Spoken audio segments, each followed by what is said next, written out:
Hello, everyone. So welcome to the second paper review that we're going to have today. And today we're going to discuss a highly influential feasibility study that has been published by Scheller and his colleagues at Intel and University of Pennsylvania. So it solves a massive crisis in medical artificial intelligence, and that's going to be the centralization paradox. We briefly talk about the how federated learning started, and today we're going to see about some specific case study that have been done on brain tumors and see what they have done to solve the problem and what is actually the problem before that.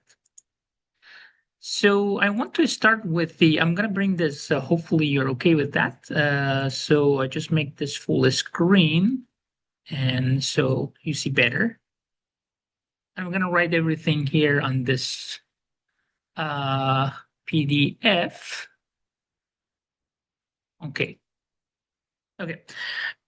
So yeah, let's start with the motivation. If you want to train a deep learning model to find the brain tumors, uh, to find brain tumors, specifically what we call them gliomas, which are incredibly, of course, destructive tumors of the central nervous system. We're going to face a severe technical obstacle. And what is that obstacle? Is that this type of tumors are not neat and clean circles.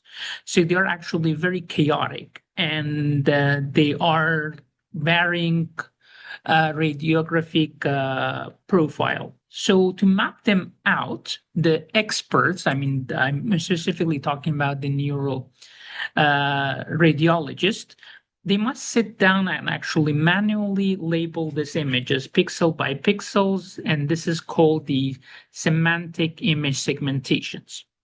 So now deep learning models, of course, are very data hungry. Like if a single hospital might have only 10 or 20 rare scans. So you already see the problem, and the hospital only have 20 or 10 scans.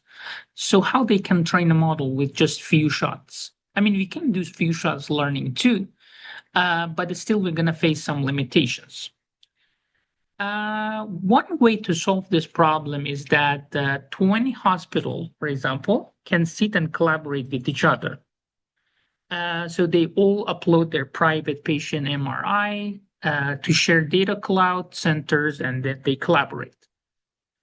But also you see what is the problem here, because we're going to have regulations. So let me just a little bit do writing. So hopefully that makes it easier for you to later understand the issue. So I write here the problem.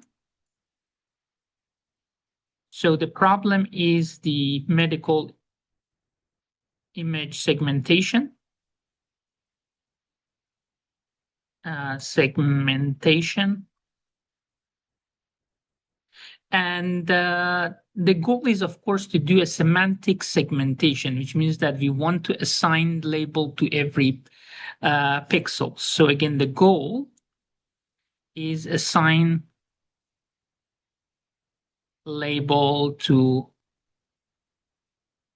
each pixel. But you see the bottleneck. The first bottleneck that we're going to have, so I just write here bottleneck 1, is going to be the massively data hungry models. So just type here, right here, massively data hungry. And what is the second problem? The second bottleneck that we have is labeling required expert, because they have to share and use their knowledge for doing that. So we need highly trained expert.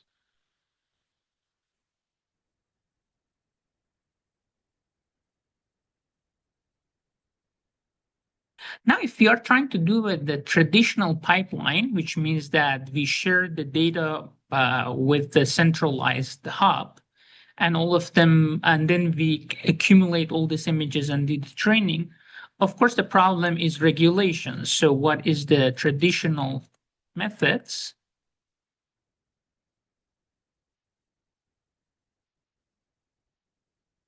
So again, all the hospitals.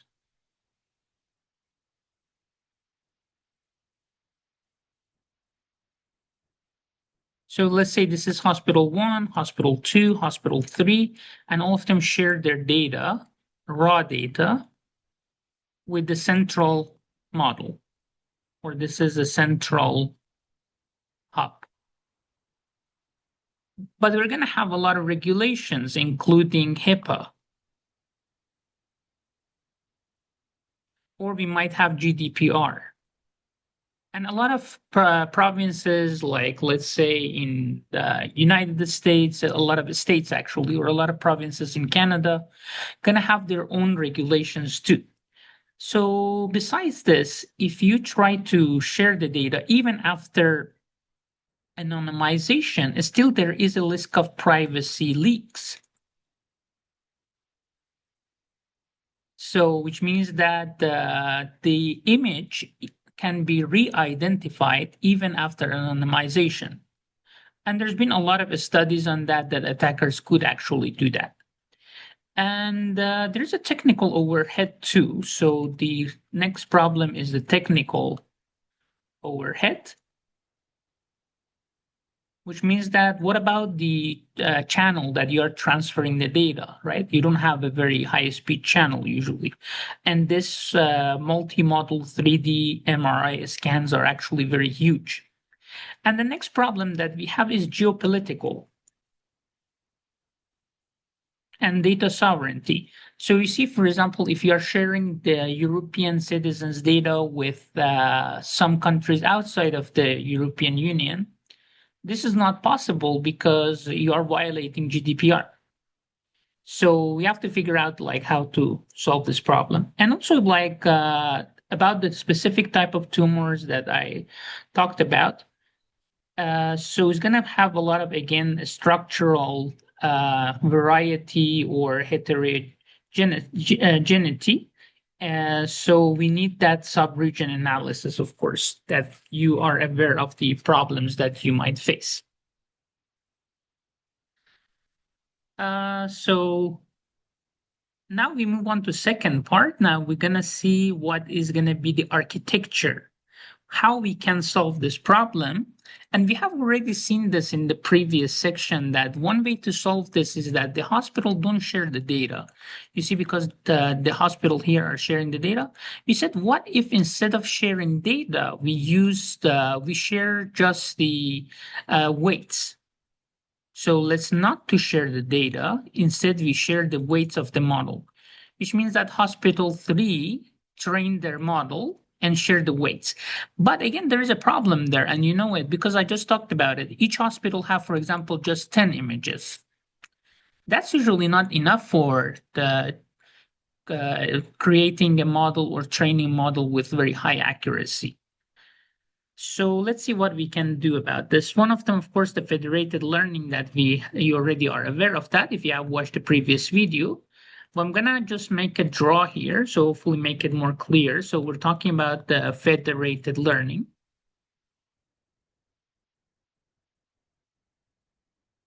which means that hospital A, hospital B, and hospital C, each of them are doing a local train.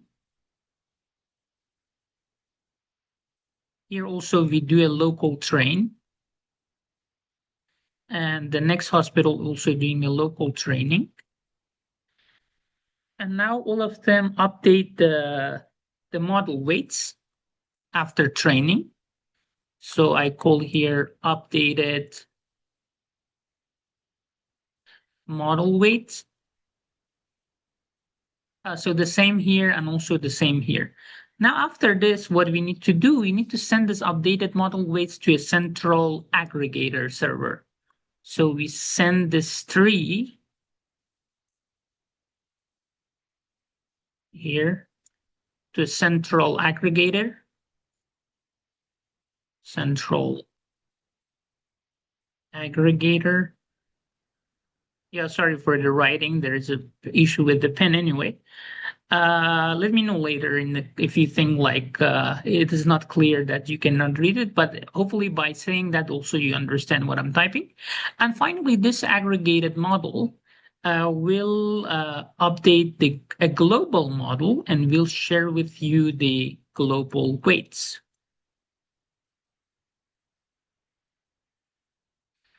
So this is one way, but the second solution that we have is called the institutional incremented learning. So institutional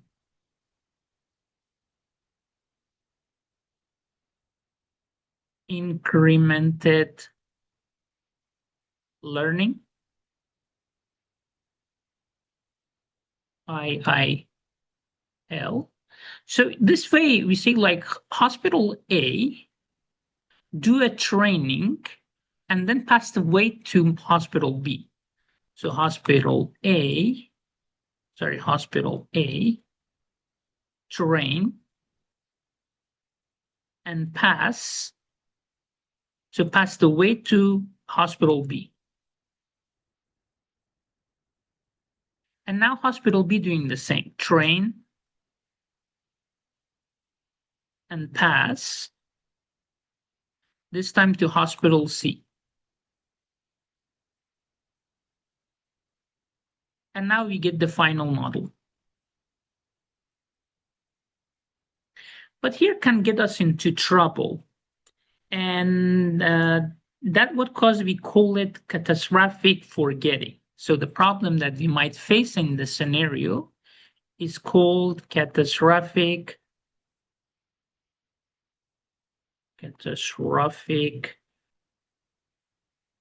forgetting. Which means that when you pass the model weight from hospital A to the hospital B, and then from hospital B to hospital C, the model forgets what was actually the weights associated with hospital A.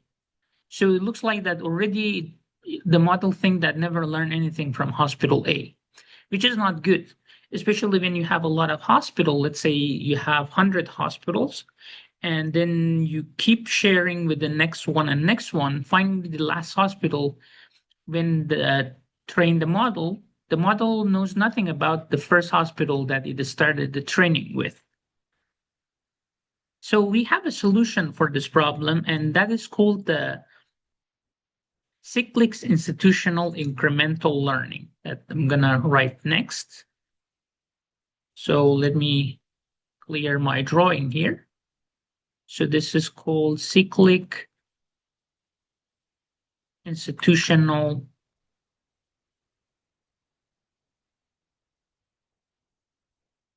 incremental learning.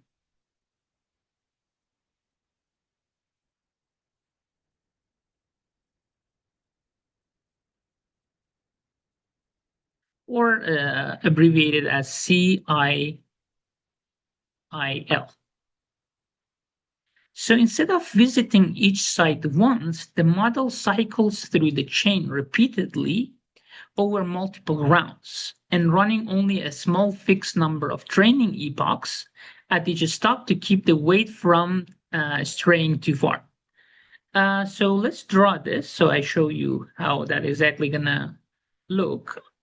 I'm pretty sure you already got the idea, but this way, hospital A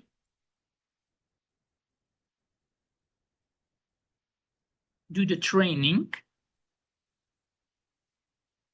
and then pass the model weight to hospital B, and then hospital B pass it to train again and pass to hospital C.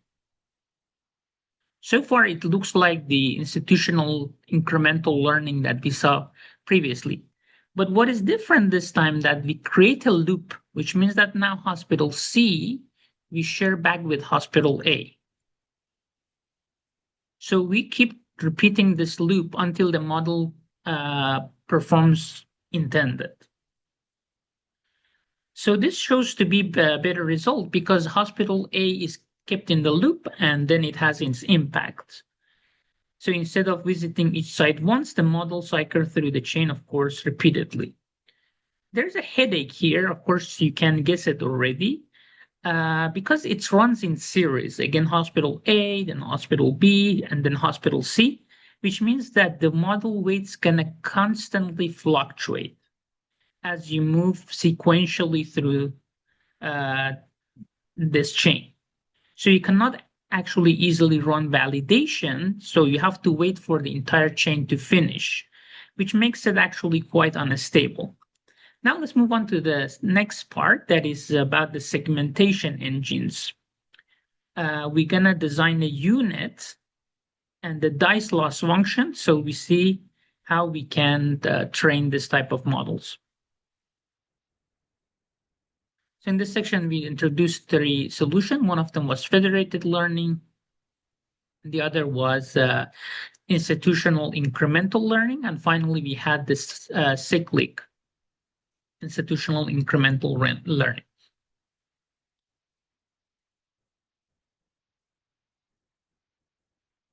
Before talking about this phase, I'm gonna switch back to the paper because it's much easier to talk about it there. Let me one moment stop, go back to the next slide just to make sure that you see it as well. Yes, great. So this is the paper that we are walking through. I'm gonna go to this slide here that's talking about the models or unit that is being used for training. Yeah, just to make sure I can zoom in. I think it's easier if I be in this site.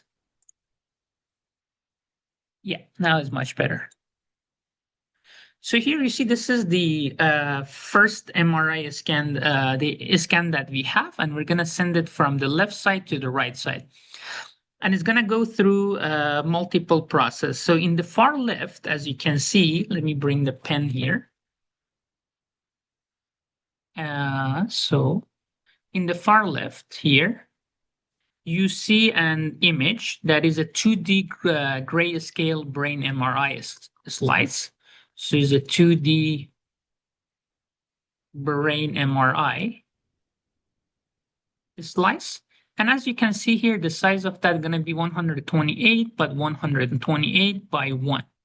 Of course, it is 1 because it's just a gray scale. So it just has just one color. And the output that we're getting of this U model or unit is going to be a binary black and white mask. So just a binary black and white.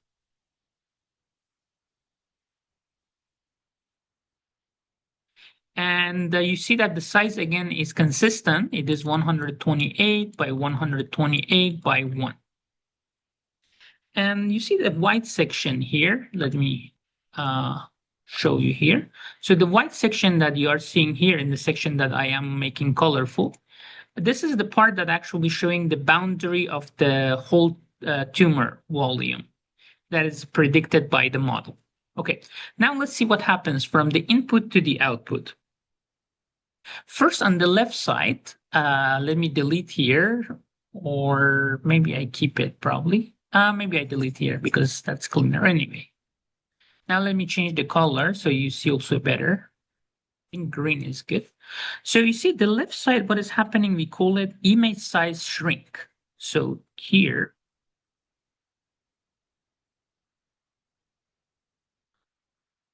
is image size shrink. So the red arrows that you see here represent max pooling. And as you can see, the max pooling is size 2 by 2. So this is a 2 by 2 max pooling that every time the data passes through this red arrow, is the spatial size will be chopped actually in half, which means that from 128 to 128 goes to 64 to 64. And then next time from 64 by 64, it is going to be chopped down to 32 by 32. But at the same time, the image size is shrinking, the feature actually is growing. And you see these numbers on top of the blue arrows, this blue bars. That is the first time 32, and then 64, 128, and 256. These numbers that you see on top of the bars, these are actually the feature depth. So it is growing much faster. So we stop looking at the individual pixels, but we start to look for the complex combination of texture or shapes and structural anomalies. So far, I hope is clear. Now we're gonna go to the next part. So at the end, we got to 512 channels, as you can see here. Now go to the right side. Let me change this.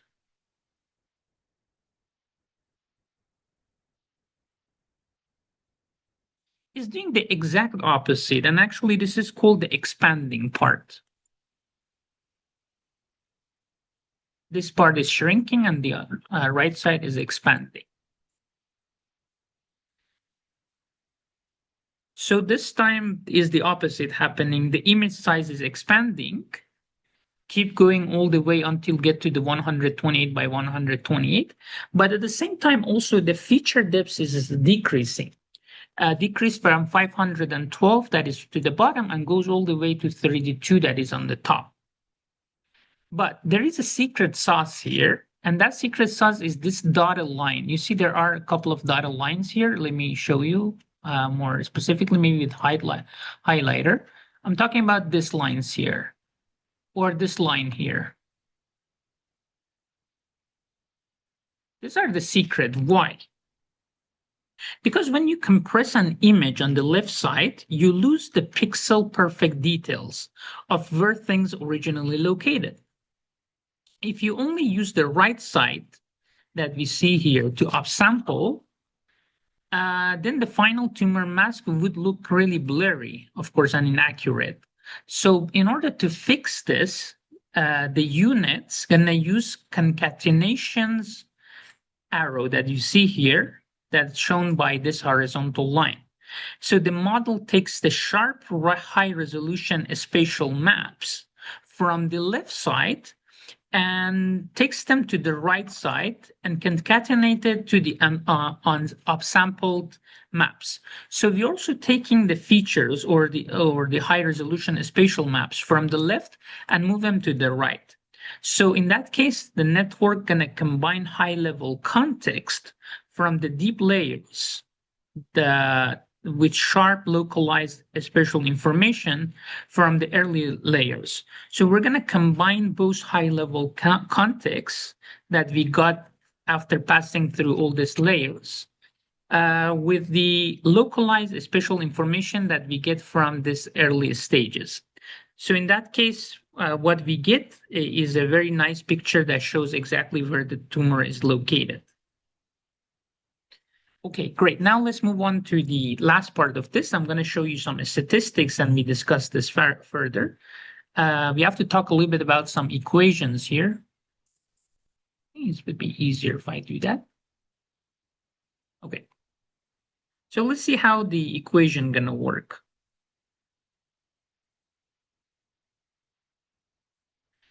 So first I'm going to write down that we talked about all the spanning and everything, but the formula that is going to look like this is called the dice coefficient.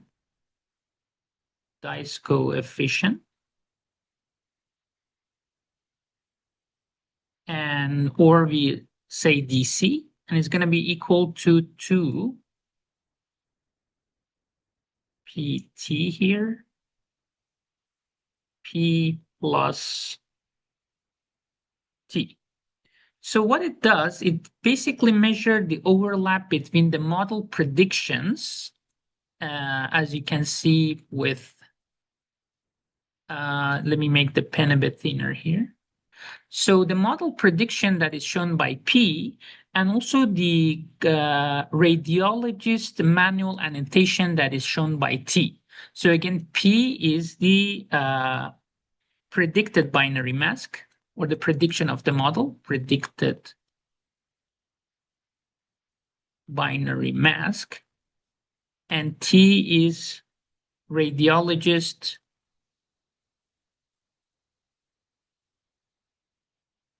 manual annotations. That is going to be our reference, of course. Annotation. So now if there is zero overlap, in that case, the score going to be zero. If there is no overlap between P and T, so the DC going to be zero. So in that case, model did a very bad job. But if the shapes match perfectly, then the score is 1.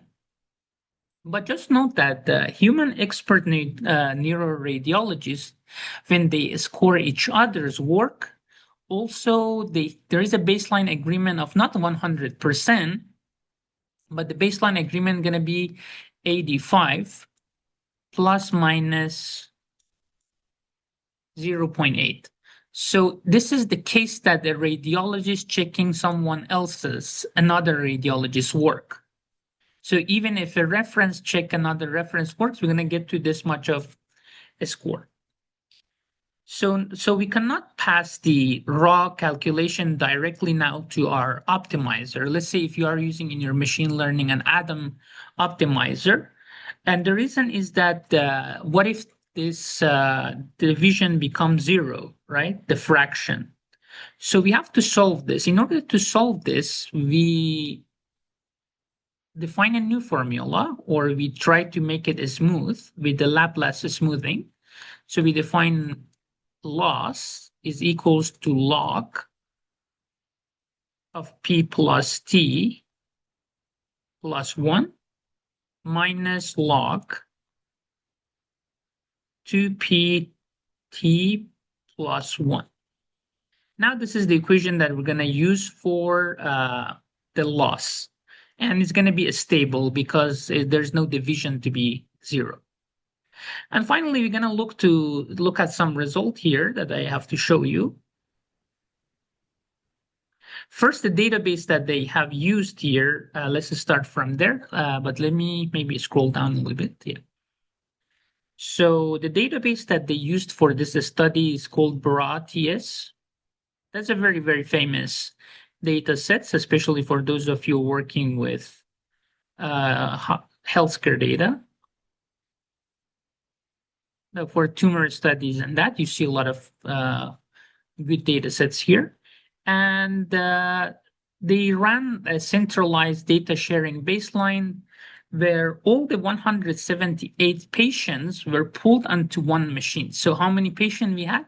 178 patients. So this idealized approach is gonna achieve a peak validation dice coefficient of, so the DC, the peak of DC, peak, is equals to 0.862. This is our reference. So keep this in mind. We get back to it. So this is our reference. Now they test real world institution collaboration. Let's say we have 10 hospitals, so 10 hospitals that are going to collaborate with each other. And they don't have the same amount of data. Let me pull out the exact number here. So you see, this is the distribution. The first hospital, I just type here first. The first hospital has 70 samples. The second hospital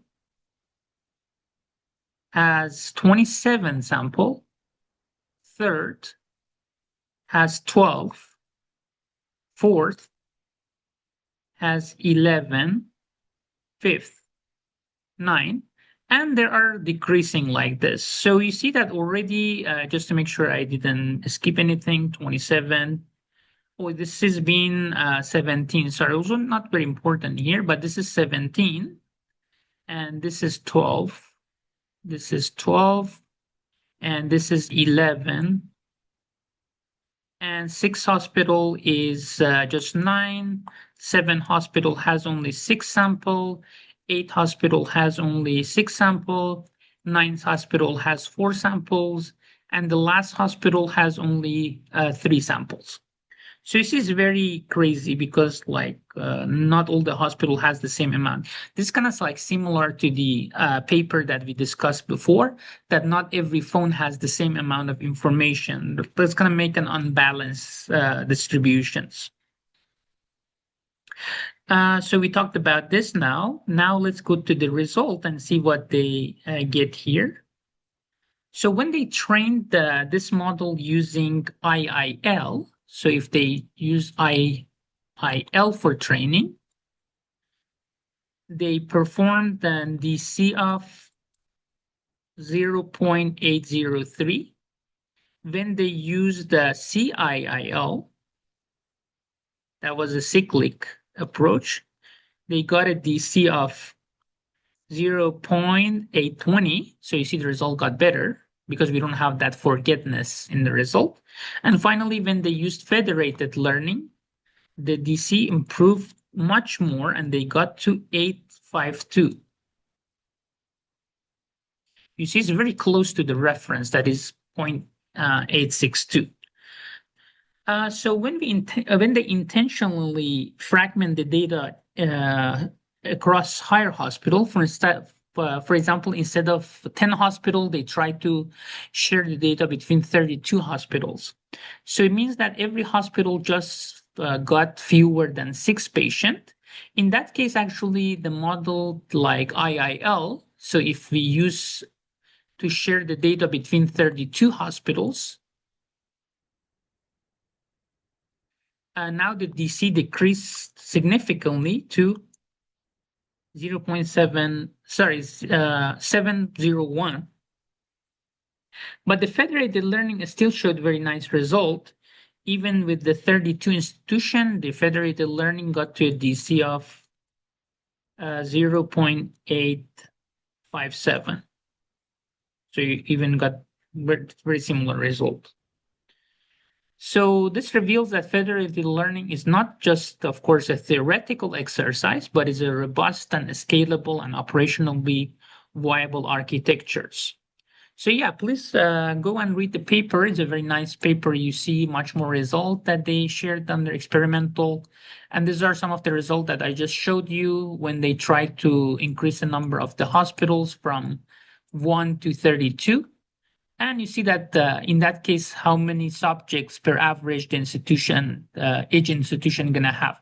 For example, if they divide the data between 32 hospitals, each hospital gonna have by average 5.6 subject, which is very low.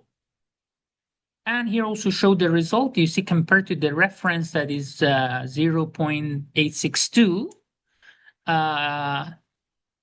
federated learning get very close results. So just 98.7% compared. If you consider the reference to be 100%, federated learning got 98.7%, which is really significant.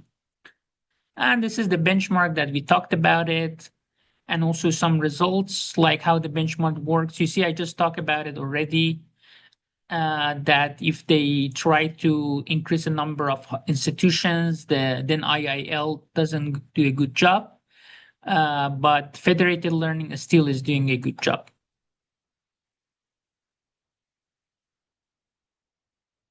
And also they show more about like how the number of epochs gonna impact. So you see how the validation DC is actually increasing as we increase the number of epochs from 0 to 10. We have seen this before in the first paper too. I mean, not necessarily all the time, but usually increasing the number of epochs might increase it. Also, it's not significantly. You see, there's not much difference from number 2 to number 10. It's kind of like a plateau. You see, it's very constant. I mean, a little bit even get worse at times. So it really doesn't matter much. Probably you can keep it at 2 because here there is a sharp increase. So probably 2 will be more reasonable. And some distribution result that you can learn more about. Then again, the epochs, and you see for all of them is actually interestingly similar. First, it has a sharp increase as you increase the number of epoch, and then it's going to plateau and sometimes even go down or up. So you see that. But it's interestingly like for federated learning, even they increased it until 6 and they saw good improvement. And this is the number of the round or cycle that they do it. You remember that we said in the CIIL, we have to do multiple cycles. Show you as you increase the number of cycles, how that's gonna change the training DC or the score. You just keep going up and down. For CIIL is a lot of fluctuation, but for federated learning actually is very persistent as you increase the number of the rounds.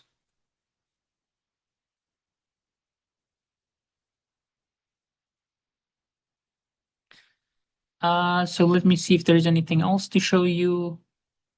And also they talk about the data pre-processing, how they did that, and data labeling and addition and removal of the collaborators that they decide.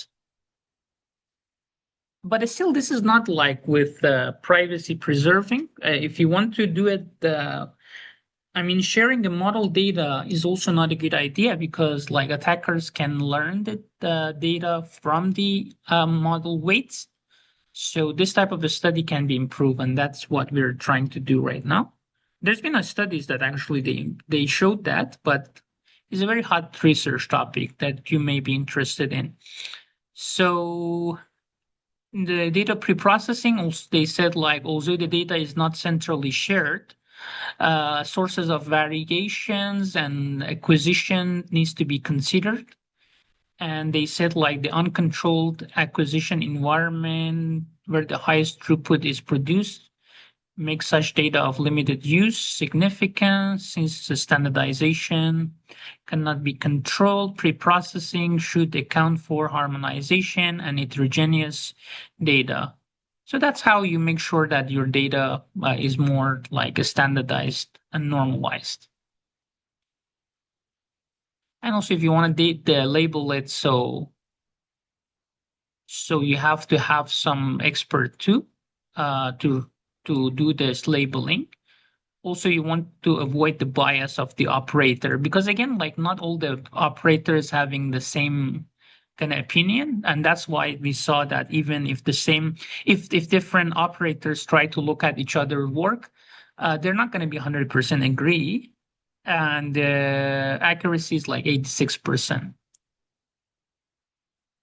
Yeah, I think we discussed almost everything. Hopefully, you enjoyed this walkthrough, and we appreciate the work of this paper by this great scientist. Thanks for watching, and stay tuned for the next paper that we'll do later this week. Have a good day.